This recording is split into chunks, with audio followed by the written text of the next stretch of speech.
우리가 잘 아는 속담 중에 이런 속담이 있습니다. 콩 심은 데 콩 나고 팥 심은 데 팥 난다라는 속담이 있습니다. 이 속담의 의미는요, 뿌린 대로 거둔다라는 의미입니다. 아마 농사를 지어보신 분은 알겠지만 콩을 심었는데 팥이 나기를 기대하는 분은 없습니다. 팥을 심었는데 콩이 나기를 기대하는 분도 없죠. 그런데 콩을 심고 팥을 심는 다음에 반드시 우리가 해야 될 일이 한 가지 있는데, 그것이 무엇이냐면 바로 기다리는 것입니다. 즉 인내가 필요하다라는 것이죠. 그런데 우리 한국 사람들은 유독 이러한 인내를 하는 것이, 기다리는 것이 참 어려워한 것 같습니다. 특별히 우리 한국 하면 생각나는 단어 중에 하나가 바로 이 빨리빨리라고 하는 단어죠. 이 빨리빨리 문화가 발달하다 보니까 무엇을 하든지 빨리 하는 것을 좋아합니다. 그리고 빨리빨리 하는 것을 일을 잘한다라고 생각을 하죠. 그래서 카레도 3분 만에 먹어야 되고, 밥도 1분 만에 먹어야 되고, 인터넷 속도도 외국에 비하면 굉장히 빠른 나라가 바로 우리나라입니다. 그 중에서 빠른 문화를 잘 보여주는 것이 하나 있는데 바로 배달 문화죠. 우리나라는 굳이 마트에 가지 않아도 신선한 음식 재료를 당일에 받아볼 수 있는 유일한 나라입니다. 자기 전에 핸드폰으로 주문하면 새벽에 그 물건을 받아볼 수 있는 유일한 나라입니다. 이러한 문화에 익숙하다 보니 기다리고 인내하는 것이 익숙하지가 않습니다. 그럼에도 불구하고 사람들이 인내를 잘할 때가 있습니다. 바로 보상이 확실할 때입니다. 예를 들어 정말 맛있는 식당에 가면 1시간이 넘게 줄을 기다리죠. 예전에 골목식당이라고 하는 TV 프로그램에 연돈이라고 하는 돈가스 집이 소개되었습니다. 아마 많은 분들이 아실 거라고 생각하는데요. 사람들이 이 식당에서 돈가스 한번 먹어보겠다고 하루 전에 텐트를 치고 자는 사람도 있었습니다. 이 식당에서 돈가스 한번 먹어보겠다고 제주도에서 올라오고 대구에서 올라오는 사람들도 있었습니다. 왜 이렇게 사람들이 기다리는 것일까요?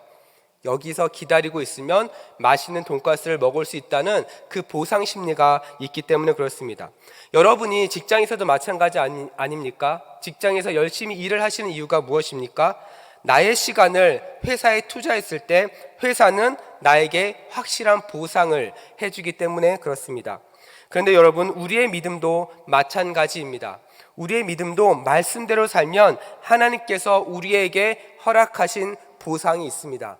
그것은 바로 하나님의 은혜인 것이죠.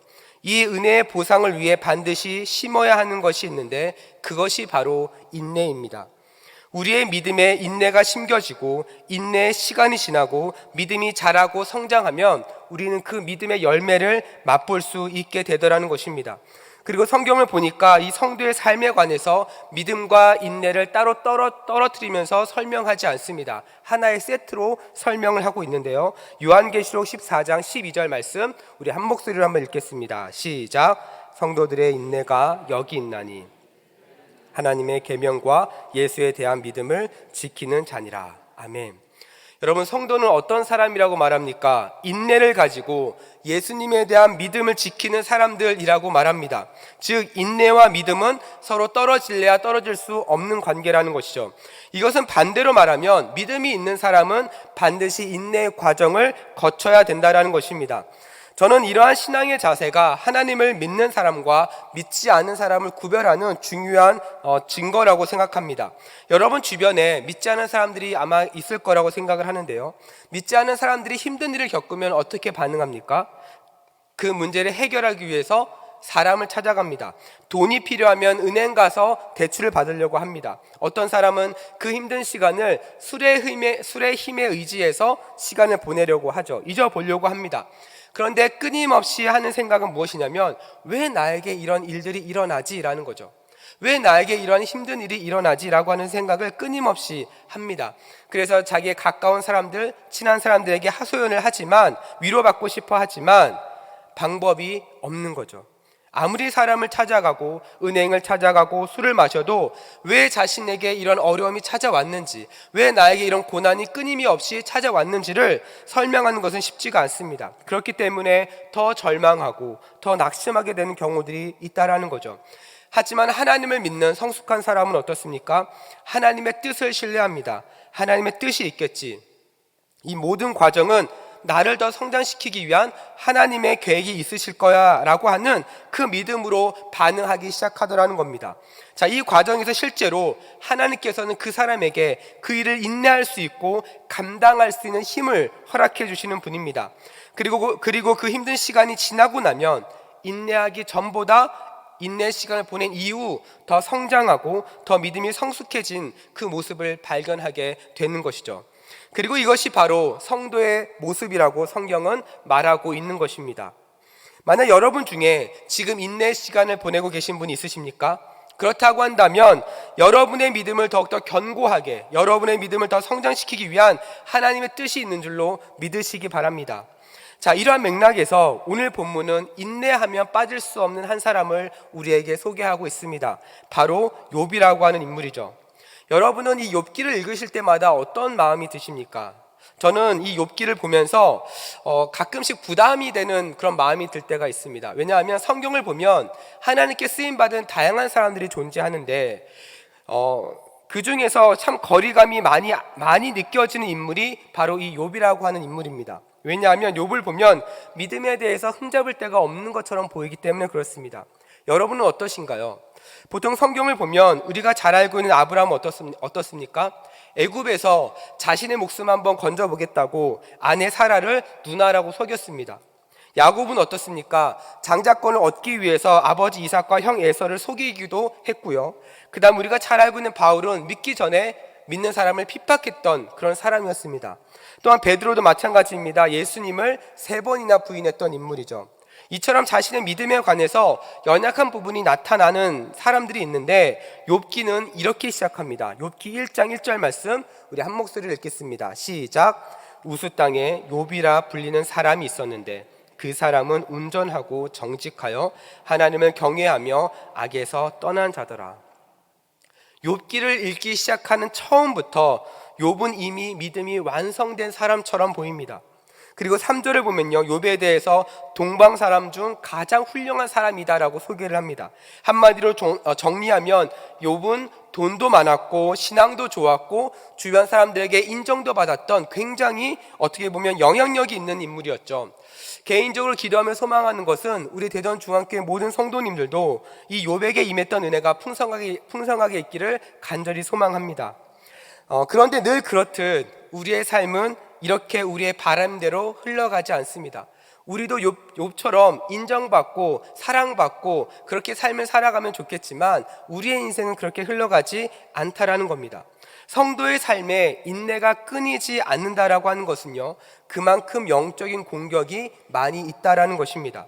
욥에게도 이런 현상이 일어났습니다. 어떠한 영적인 공격이었습니까? 하나님에 대한 믿음을 왜곡시키는 사단의 공격이 있었습니다. 먼저 욥기 1장 8절을 보니까 이렇게 이야기합니다. 한 목소리를 읽습니다. 시작. 여호와께서 사탄에게 이르시되 내가 내 종 욥을 주의하여 보았느냐? 그와 같이 온전하고 정직하여 하나님을 경외하며 악에서 떠난 자는 세상에 없느니라. 욥이 하나님께 인정받은 그 믿음의 핵심이 무엇입니까? 3가지입니다. 온전함, 정직함, 경외함입니다.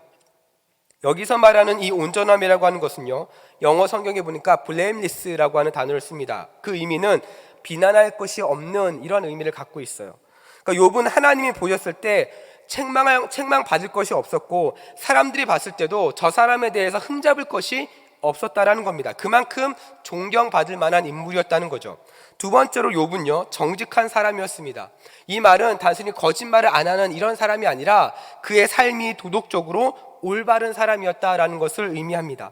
그리고 3번째로 하나님을 경외했다라고 말하는데 이 말은 하나님을 두려워할 줄 알았고 하나님을 자신의 삶의 주인으로 인정하는, 그리고 하나님을 높이는 사람이었다라는 것입니다. 그래서 욥기 1장 5절을 보면요, 집에서 자녀들이 잔치를 벌일 때에 그 잔치 과정에서 행여나 하나님께 범죄한 모습이 있을까봐 자식의 수만큼 일일이 번제를 드리는 그런 욥의 모습을 볼 수 있습니다. 그런데 이러한 욥의 믿음에 대해서 사단이 이렇게 말합니다. 우리 욥기 1장 9절과 10절 말씀인데요, 한 목소리를 읽습니다. 시작. 사단이 여호와께 대답하여 이르되 욥이 어찌 까닭 없이 하나님을 경외하리이까? 주께서 그와 그의 집과 그의 모든 소유물을 울타리로 두르심 때문이 아니니까. 주께서 그의 손으로 하는 바를 복되게 하사 그의 소유물이 땅에 넘치게 하셨음이니이다. 아멘. 하나님의 평가에 대해서 사단이 어떻게 말합니까? 이 구절에서 우리가 주목해야 되는 하나의 표현이 있는데요, 바로 까닭 없이라고 하는 표현입니다. 영어로 보니까 no reason, 이유 없이라고 하는 의미입니다. 즉 사단이 말하고자 하는 것은 무엇이냐면, 하나님, 욥이 이유 없이 그렇게 열심히 하나님을 섬기겠습니까? 욥이 이유 없이 정직하겠습니까? 욥이 이유 없이 온전하게 그렇게 하나님 앞에 나아가고 하나님을 섬기겠습니까? 라는 것입니다. 하나님께서는 욥에게 집도 주고 물질도 넘치도록 주셨기 때문이 아니겠습니까? 라고 지금 사단이 반문을 하고 있는 겁니다. 사랑하는 여러분, 저는 이 하나님과 사단의 대화를 보면서 여러분에게 질문을 드리고 싶습니다. 여러분은 왜 하나님을 믿으십니까? 여러분은 왜 이 저녁에 쉴 수 있음에도 왜 이 자리에 오셨습니까? 여러분은 하나님께 인정받는 신앙의 모습을 가지고 계십니까? 아니면 사단에게 인정받는 신앙의 모습을 가지고 계십니까? 하나님께 인정받는 신앙의 모습은 무엇이었습니까? 온전함, 정직함, 그리고 경외함이었습니다. 사단이 인정하는 신앙의 모습은 무엇입니까? 세상의 물질, 세상의 복이었습니다. 하나님께서 욥에게 그렇게 물질도 주시고 복도 주셨기 때문이라는 거죠. 실제로 많은 그리스도인들도 이 신앙의 모습을 보니까 이 두 가지의 형태로 나타납니다. 그리고 이 두 가지 모습은요, 내가 왜 교회를 오는가라고 하는 이 질문에 대한 대답으로 나눌 수 있습니다. 만약 내가 교회에 오는 그 이유가 하나님 말씀을 더 배우고 하나님과 더 깊은 관계를 맺고 하나님께 순종하며 하나님의 형상을 닮아가기 위한 것이 목적이라면 욥이 인정받았던 온전함, 정직함, 경외함으로 이어질 수 있습니다. 그러나 내가 교회에 오는 그 이유가 내가 하고 있는 그 일들이 더 잘 풀기를 바라고 내 자녀들이 더 복을 받고 이 땅에서 내가 잘 먹고 잘 살기 위해서 하나님의 은혜를 구하는 것이라고 한다면, 그것이 목적이라면 그 믿음은 사단이 좋아하는 믿음으로 가고 있다는 거죠. 그렇다면 이 두 가지 형태의 모습에서 이러한 모습들이 인내와는 어떤 관련이 있을까요? 하나님께 인정받는 신앙의 모습은요, 고난이 찾아왔을 때 어떻게 하면 더 하나님께 나아갈 수 있을까를 고민합니다. 그러나 사단이 인정하는 믿음은 어떻습니까? 고난이 찾아오면 인내하는 것이 아니라 반대로 하나님을 떠납니다. 그리고 자신이 이 땅에서 어떻게 하면 더 잘 먹고 잘 살 수 있을지를 고민하는 것이죠. 이러한 맥락에서 우리는 오늘 우리가 읽은 본문에서 욥을 살펴보는 것은 너무나도 중요합니다. 왜냐하면 지금 우리가 살고 있는 이 세대는요, 인내할 일이 너무나도 많기 때문에 그렇습니다. 그런데 어떻게 인내해야 되는지 모르고 있는 이 상황 가운데서 오늘 본문은 그 인내의 모델을 우리에게 보여주고 있는 거죠. 야고보서 5장 11절에서도 이렇게 말합니다. 우리 한 목소리를 읽어볼까요? 시작.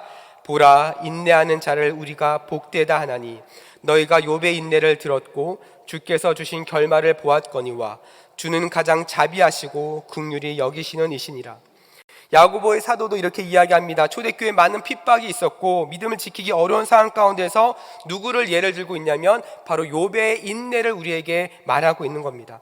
그리고 그 인내의 결말이 어떻게 끝나는지 한번 보라고 우리에게 이야기하는 거죠.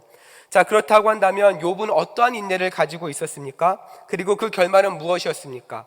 욥의 인내의 핵심은요, 자신을 향한 하나님의 신실한 계획을 온전히 신뢰했다라는 겁니다. 자신의 계획보다, 자신의 생각보다 하나님의 주권을 인정하며 하나님의 그 신실한 계획을 신뢰하면서 인내를 심었다라는 거죠. 자, 오늘 본문 욥기 42장 2절 말씀입니다. 우리 다시 한번 한 목소리 읽겠습니다. 시작. 주께서는 못하실 일이 없사오며 무슨 계획이든지 못 이루실 것이 없는 줄 아오니. 아멘. 사랑하는 여러분, 보통 사람들이 계획을 세울 때는요, 자신이 가장 이루고 싶은 것을 목표로 계획을 세웁니다. 예를 들어 고등학생 친구들은 원하는 대학을 목표로 계획을 세우고요, 청년들은 원하는 취업을 목표로 계획을 세우고요, 사업을 하시는 분들은 목표 매출액을 가지고 계획을 세우십니다. 그런데 욥이 계획을 세우는 사람인지 아닌지는 알 수는 없지만 자신의 인생에 안 좋은 일이 일어날 것을 계획하지는 않습니다. 그런 계획을 세우는 사람은 이 세상에 단 한 명도 없습니다. 그럼에도 불구하고 어떤 일이 벌어집니까? 욥은 한순간에 자식을 잃어버립니다. 재산도 잃어버립니다. 아내가 떠나버립니다. 가장 가까웠던 친구들조차 자신들을 향해서 비난합니다. 전혀 생각하지 못한 일이 일어난 거죠. 이러한 상황을 우리는 엎친 데 덮친 격이라고 말합니다. 여러분, 그런데 곰곰이 생각해 보면요, 우리의 삶에도 이런 엎친 데 덮친 격이 일어나는 경우들이 많이 발생합니다. 대표적인 사건이 코로나 아니겠습니까? 우리는 코로나 때문에 정말 많은 삶의 변화를 이미 이제 경험하고 있죠. 이제는 너무나도 익숙해져 있습니다. 마스크를 안 쓰는 것이 이상하고요. 이제는 일의 방식도 재택근무로 하고 있고요. 학교도 온라인 수업에 익숙해졌고요. 예배조차 온라인 예배라고 하는 말이 이제는 일상의 언어가 되어버렸습니다. 이러한 변화 때문에 어떤 일들이 발생했습니까? 아이들의 평균 학업 수준이 낮아졌고요. 사람들이 많은 곳에 가는 것이 불편해지기 시작했고, 예배도 하나님 중심이 아닌 나 중심의 편리주의의 예배로 바뀌게 되었습니다. 또한 코로나가 있는 상황에서 어떤 일이 발생합니까?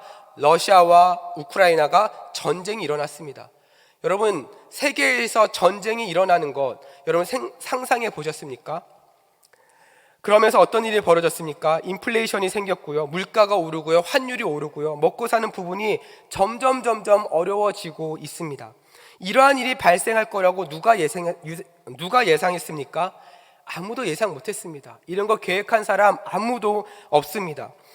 피하고 싶으면 피하고 싶은 것이 바로 이러한 일들입니다. 그런데 현실은 어떻습니까? 발생했습니다. 일어났습니다. 무슨 말입니까? 계획을 세워봤자 아무 소용 없다는 것을 말하는 것이 아닙니다. 우리의 삶이 하나님의 뜻에 맞춰져 있지 않으면 이러한 일이 왔을 때, 이런 고난이 우리 가운데 찾아왔을 때 인내하기가 어렵다라는 겁니다. 여러분, 우리 안에 인내할 수 있는 힘을 길러야 하는데, 만약 우리의 삶이 정말 여기에만 맞춰져 있고 하나님의 뜻에 맞춰지지 않았다라고 한다면 우리는 인내할 수 있는 힘을 기를 수가 없는 거죠.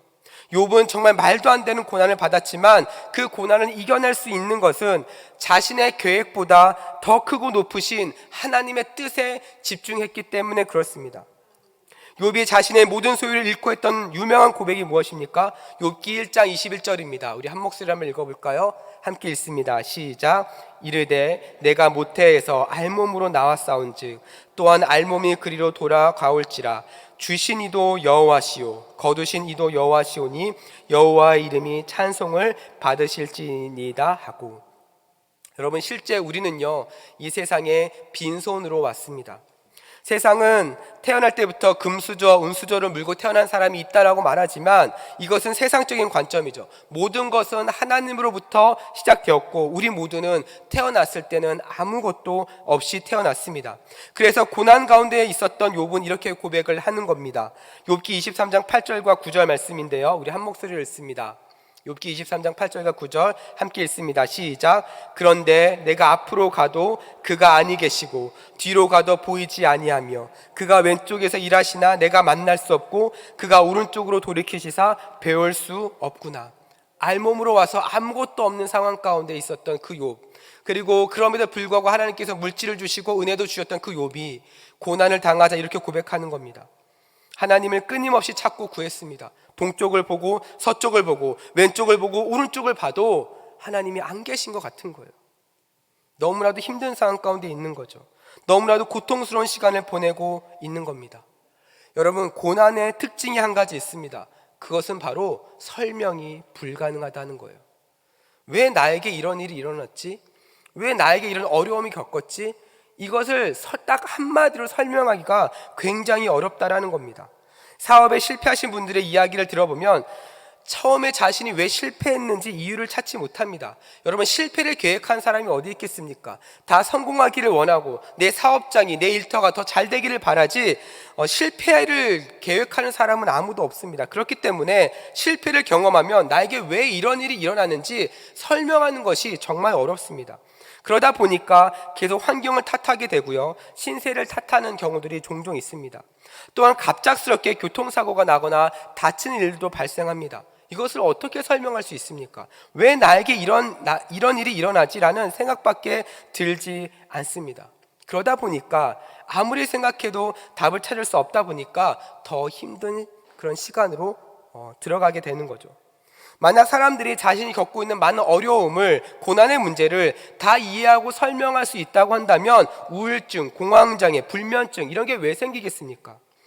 서울의 노프트 승일교회를 담임하셨고 많은 NGO 활동을 하셨던 김동호 목사님께서 은퇴를 하신 이후에 폐암을 겪게 됩니다. 폐암 판정을 받게 되시죠. 이 목사님께서도 누구나 그렇듯 이 암 판정을 받은 이후에 가장 먼저 들었던 생각이 왜 나지? 이런 생각이 들었다라고 합니다. 왜 나에게 이런 일들이 생겼지? 라는 그런 고민을 하기 시작했다고 해요. 그러면서 그 문제를 가지고 기도하는 가운데 들었던 마음은 이런 마음이 들었다고 합니다. 왜 너는 안 된다고 생각하는데? 왜 너는 아니라고 생각하는데? 그런 마음이 기도하는 가운데 들었다고 합니다. 무슨 말입니까? 사람들은 살면서 자신이 이해할 수 없는 많은 고난의 문제를 겪을 때가 많습니다. 그런데 다른 사람이 겪으면 안타까운 마음으로 바라보고 기도하지만 정작 내가 겪으면 왜 나에게 이런 일이 일어나지? 라는 생각이 든다라는 겁니다. 사람들은요, 스스로가 특별하다고 생각합니다. 스스로 그래도 나름 괜찮은 사람이라고 생각합니다. 그러나 여러분, 현실은 그렇지 않습니다. 누구나 다 똑같습니다. 다른 사람에게 일어난 그 힘든 일이 나에게도 일어날 수 있습니다. 다른 사람에게 일어난 그 좋은 일이 나에게도 일어날 수 있습니다. 그런데 그 고난의 시간을 인내하며 믿음의 성장으로 연결하는 사람이 의외로 많지가 않습니다. 욥도 계속 힘들고 어려운 고난의 시간을 보냈습니다. 동서남북 아무리 하나님을 찾아봐도 하나님은 나타나지 않으셨고, 아무리 생각해도 자신이 왜 이런 일을 겪어야 되는지 이해가 되지 않았던 거죠. 하지만 욥은 이렇게 고백합니다. 우리가 너무나도 잘 아는 고백이죠. 욥기 23장 10절입니다. 우리 한 목소리를 읽겠습니다. 시작. 그러나 내가 가는 길을 그가 아시나니 그가 나를 단련하신 후에는 내가 순금같이 되어 나오리라. 욥이 무엇을 신뢰합니까? 하나님의 계획과 하나님의 신실하심을 신뢰했습니다. 하나님이 보이지 않아도 하나님을 찾고 구하고 하나님 앞에 기도하고, 하나님 내가 왜 이런 일을 겪어야 합니까? 라고 물어보기도 했을 때 하나님께서 아무런 반응을 하지 않으셨어요. 그러나 어떻게 고백합니까? 그러면 내가 가는 길 나는 모르지만 주님께서는 아시니, 나는 알 수 없지만 하나님께서는 아시니, 하나님 결국 나를 단련시키셔서 내가 순금같이 정금같이 나을 것입니다 라는 것을 고백하는 겁니다. 사랑하는 여러분, 우리도 마찬가지입니다. 아무것도 없이 시작한 인생이지만 여러분, 지금까지 살아온 거 생각해보면, 돌이켜보면 하나님의 인도하심이었고 하나님의 은혜라고 고백할 수밖에 없는 그런 순간들이 있으실 것입니다. 그 순간들이 여러분의 믿음을 더욱더 견고하게 할 것입니다. 그 믿음의 고백들이 여러분을 더 성장하게 하고 있는 것입니다. 여러분, 이 욥의 고백이 왜 귀한 줄 아십니까? 믿음이 없는 사람들은요, 자신이 가는 길이 어느 방향으로 가는지 모릅니다. 모르기 때문에 사람들이 많이 가는 길의 확률을 의지하죠. 실제로 주식을 하고 코인을 하고 로또를 한 것은 모두 확률에 의지하면서 살아가는 것입니다. 돈을 벌 수 있는 확률이 높은 곳에 주식을 투자하고요, 로또에 당첨될 확률이 굉장히 적음에도 나에게 일어날 것이라고 하는 그 확률을 기대하면서 복권 로또를 하는 거죠. 또한 학생들이 대학을 선택하는 것도 확률을 따라 선택합니다.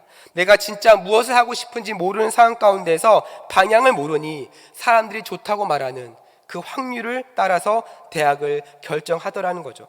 이 확률에 따라 움직이니까 어떻습니까? 마음이 불안합니다. 주식을 하시는 분들, 코인을 하시는 분들, 그래프 보면서 얼마나 마음이 불안하십니까? 얼마나 많은 염려가 되십니까? 아이들도 마찬가지입니다. 서울에 있는 좋은 대학만 가면 그래도 괜찮을 줄 알았는데, 미래가 보장될 줄 알았는데 현실은 그렇지 않다라는 겁니다. 대학에 가고 나서야 그것을 깨닫게 되는 거죠. 그래서 자퇴하는 일들이 많이 발생합니다. 작년 기준 서울대 이공계열 다니는 학생들의 330명이 자퇴를 했다고 합니다. 서울대 330명입니다. 서울대만 가면 미래가 보장되는 줄 알았는데 그게 아니었다는 거죠. 하지만 하나님을 믿는 사람은 어떻습니까? 그 길을 몰라도 하나님을 신뢰합니다. 그 길을 몰라도 흔들리지 않습니다. 왜냐하면 우리가 우리 자신을 아는 것보다 하나님이 더 우리를 잘 알고 계시기 때문에 그렇습니다. 욥이 이 삶을 우리에게 지금 보여주고 있는 거예요. 그러면 우리가 해야 할 일은 무엇입니까? 하나님의 손을 놓지 않는 것입니다. 하나님과 동행하는 것입니다. 하나님과 친밀함을 어떻게 해서든지 유지하고 있는 것입니다.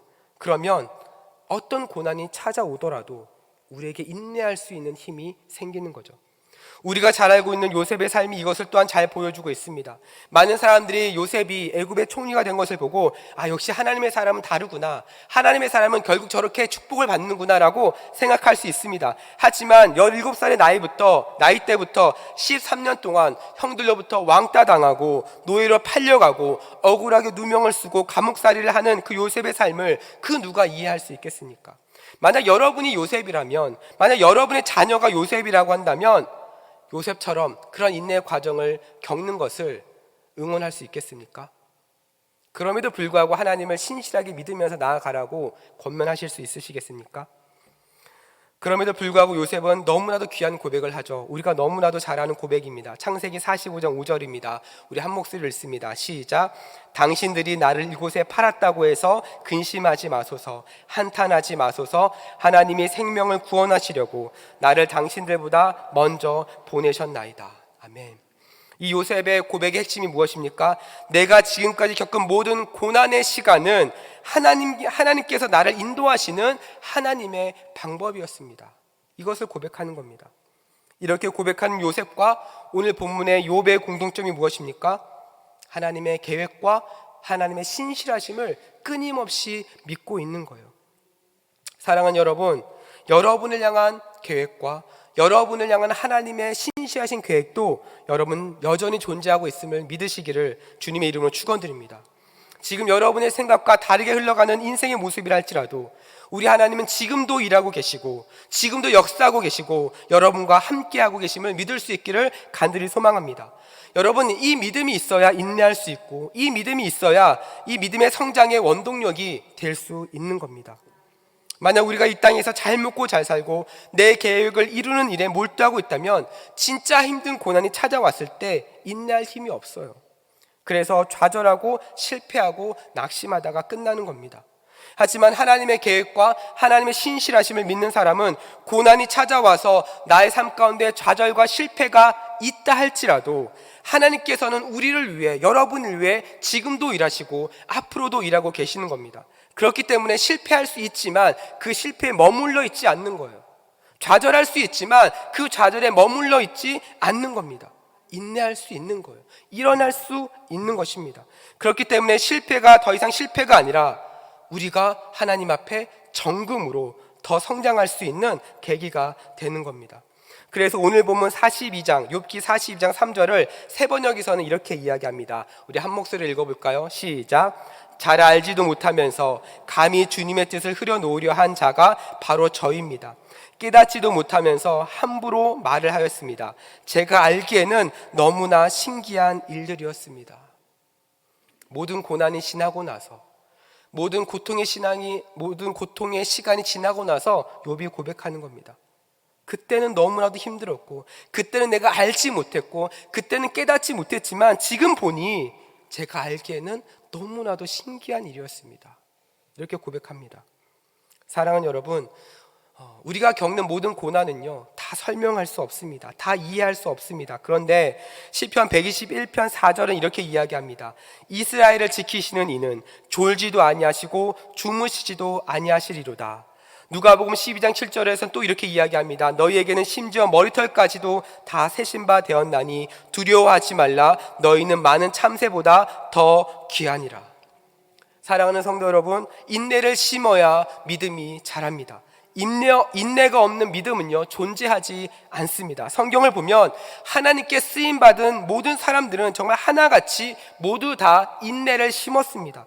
인내를 심었기 때문에 믿음의 성장의 열매를 맛볼 수 있었던 겁니다. 그리고 그 열매를 맛보았기 때문에 인내할 수 있는 힘이 또 생기고 흔들리지 않는 겁니다. 로마서 5장 4절을 보니까 이렇게 이야기하죠. 인내는 연단은 소망을 이루는 줄 알미로다. 무슨 의미입니까? 인내가 인내로 끝나지 않더라는 거예요. 인내를 막 하면 너무나도 힘들고 좌절되고 더 어려울 줄 알았는데 그 인내 가운데 소망을 보더라는 겁니다. 인내는 결국 소망으로 이어져서 이전에 보지 못한 것을 보게 하고 경험하지 못한 것을 경험하게 하더라는 것입니다. 사랑하는 여러분, 이것이 바로 믿음의 신비입니다. 이것이 믿는 사람의 모습이고요. 이것이 믿는 우리가 경험할 수 있는, 세상에선 알 수 없는, 믿는 우리만 느낄 수 있는, 경험할 수 있는 믿음의 신비인 것이죠. 당연히 인내하는 것 쉬운 일이 아닙니다. 피할 수만 있으면 피하고 싶은 마음일 것입니다. 하지만 피할 수 없을 때는 하나님의 특별한 섭리가 있음을 우리는 잊지 말아야 하는 것이죠. 그래서 오늘 본문의 욥기 42장 5절은 또한 이렇게 고백합니다. 우리 한 목소리를 읽습니다. 시작. 내가 주께 대하여 귀로 듣기만 하였사오나 이제는 눈으로 주를 배옵나이다. 아멘. 여러분, 저는 욥기에 등장하는 다른 그 어떤 고백보다 이 고백이 가장 귀한 고백이라고 믿습니다.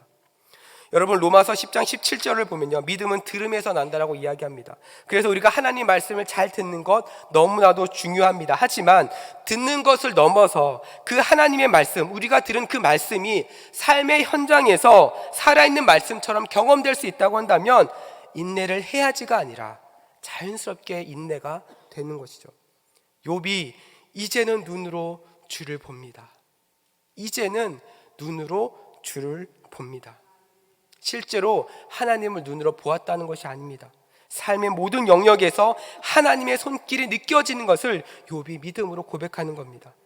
사랑하는 여러분, 여러분은 이 놀라운 믿음의 고백에 동의하십니까? 이 믿음을 가지고 인내하면 혼자 있어도 혼자인 것 같지가 않은 것입니다. 하나님께서 여러분과 함께 하시는 겁니다. 혼자는 인내가 아닌 것입니다. 혼자서 외로운 싸움을 하는 것이 아니라 하나님께서 함께 하시는 삶, 하나님께서 동행하시는 삶을 사는 것입니다. 또한 우리가 무너져도 하나님께서 여러분을 붙잡고 계시기 때문에 그 은혜의 끈만 붙잡고 있으면 일어날 수 있는 것입니다. 사랑하는 여러분, 이 놀라운 믿음의 신비와 인내의 힘을 하나님을 통해서 경험할 수 있기를 축복합니다. 여러분, 우리가 이렇게 보았던 욥이 고난의 시간을 보내면서 그의 삶이 어떻게 마무리된 줄 아십니까? 하나님께서 결국 다 회복시켜 주셨습니다. 욥은 이전보다 더 많은 복을 받았습니다. 그리고 자신이 겪었던 고난을 생각하면서 다른 사람을 위로하기 시작합니다. 여러분, 이것이 바로 믿는 사람의 신비입니다. 내가 겪은 이 고난이 결국에는 다른 사람을 위로하더라는 거예요. 우리가 겪은 그 어려움이 결국에는 하나님의 축복의 통로로 쓰임을 받게 되더라는 것입니다. 그리고 욥은요 140년 동안 평안하게 살다가 하나님의 부름을 받게 됩니다. 사랑하는 우리 성도 여러분, 여러분이 보내고 있는 그 인내의 시간은 욥이 그러했던 것처럼 하나님의 관점에서 모두 버릴 것이 없는 그런 은혜의 시간인 줄 믿습니다. 말씀을 정리합니다. 사랑하는 우리 성도 여러분, 우리 주변에는요 성숙한 믿음을 가진 사람이 있지만 반대로 연약한 믿음을 가진 사람도 있습니다. 이 둘의 차이는 무엇일까요? 인내를 얼마나 심었는가의 차이가 있습니다. 우리의 믿음은요 인내를 먹고 자라고 성장합니다. 그래서 청교도 신학자였던 토마스 왓슨은 그의 책 경건을 갈망하라 라는 책에서 이렇게 이야기합니다. 제가 읽어드리겠습니다. 우리의 모든 조급함은 불신에서 비롯된다. 믿음은 인내를 낳는다. 그리고 믿음은 마음을 설득해서 인내에 이르게 한다. 그리고 지금 고통받고 있는가? 그 고통을 주신 분이 하나님이신가? 그분은 당신을 조각하시고 문지르셔서 영광에 꼭 들어맞게 하신다. 사랑하는 여러분, 하나님께서는요 여러분을 향한 크고 놀라운 계획을 가지고 계십니다. 그리고 여러분을 통해 그 계획을 이뤄가기를 원하십니다. 그런데 여러분, 이 계획은요 하나님에 대한 믿음과 인내가 없이는 실현될 수가 없습니다. 그래서 하나님께서는요 우리에게도 인내를 하고 계시는 거예요. 하나님께서 우리를 위해 인내하고 계십니다. 우리를 기다리고 계시는 거예요. 히브리서 12장 2절 말씀인데요, 우리 한 목소리를 읽습니다. 시작. 믿음의 주요 또 온전케 하시는 이인 예수를 바라보자. 그는 그 앞에 있는 기쁨을 위하여 십자가를 참으사 부끄러움을 개의치 아니하시더니 하나님의 보좌 우편에 앉으셨느니라. 아멘. 사랑하는 우리 성도 여러분, 우리 주님께서는 우리를 위해서 십자가의 고통, 십자가의 그 수치심, 십자가의 그 부끄러움을 모두 참으셨습니다. 인내하셨습니다. 왜 이렇게 하셨습니까? 그 십자가의 고통보다, 그 십자가의 수치심보다 우리를 구원하시는 그 기쁨이 더 크시기 때문에 그렇습니다. 그렇기 때문에 그 인내의 시간을 보내셨던 거죠. 그렇다고 한다면 우리도 우리의 믿음을 지키기 위해 인내할 수 있는 그 무언가가 있어야 할 줄로 믿습니다. 이 믿음이 지켜졌을 때, 인내를 통해 이 믿음이 지켜졌을 때 하나님께서 여러분에게 허락하신 분명한 은혜와 기쁨이 있는 줄로 믿습니다. 아무쪼록 우리 모든 대전중앙교회 모든 성도님들께서 이 믿음을 위해 인내를 심고 하나님의 신실하신 계획을 신뢰하며 여러분에게 베풀어 주신 그 놀라운 기쁨과 소망을 누리는 우리 모든 삶이 되기를 주님의 이름으로 축복하며 기도합니다.